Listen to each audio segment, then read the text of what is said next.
Thank you to everyone who has participated in our conversation tonight on criminal justice reform. We want to thank you for calling in and joining in on these discussions that are so important to have right now. And we want to thank Alisha James again for being with us tonight. We do have another caller I want to get to real quick here.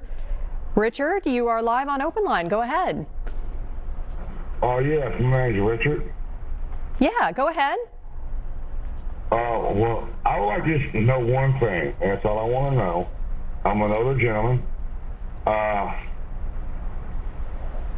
Black Lives Matter, but does it matter in Minnesota when they're killing brothers are killing brothers?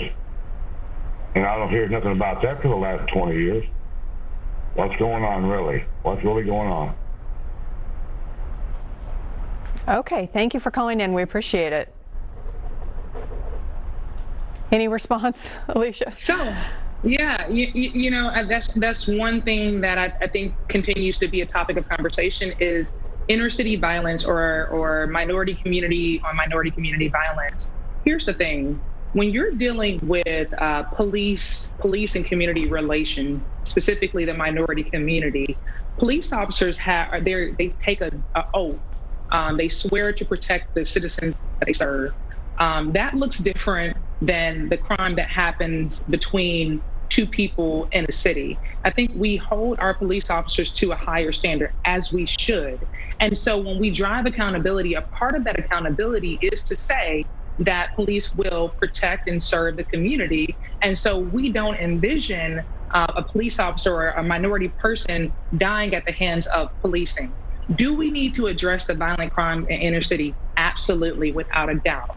I don't think that, one necessarily has to do, I think it would be foolish to say if we don't address this at the same time that, we address the other, then we aren't making progress. Now, I think that you can have that simultaneous plan, but we have to address, when we are addressing the issues that are going on between police and the minority community, that is top priority because our police are sworn to protect and serve. So absolutely, it is an issue within the violent crime within cities across America, both Black and white. We see that in white communities as well. And so we have to have a plan of action, and it's not mass incarceration.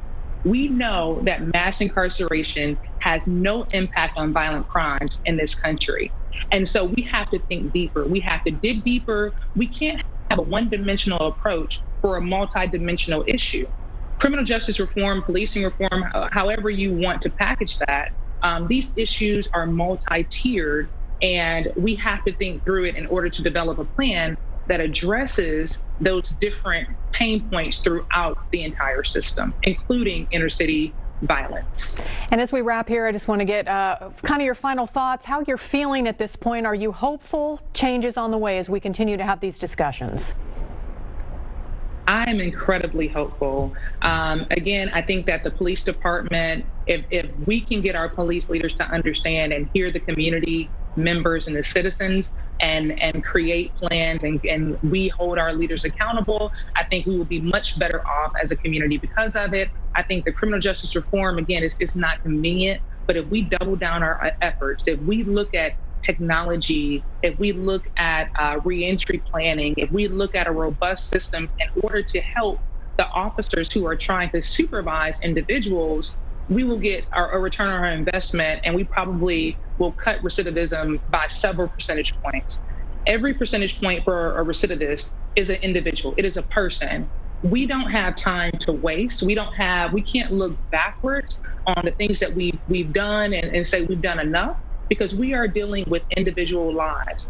And the time is now for us to be bold and do some extraordinary things as ordinary people. Alisha James, thank you so much for all of your insight tonight. We appreciate you joining us this evening, and we will be back to wrap things up right after this. Stay with us.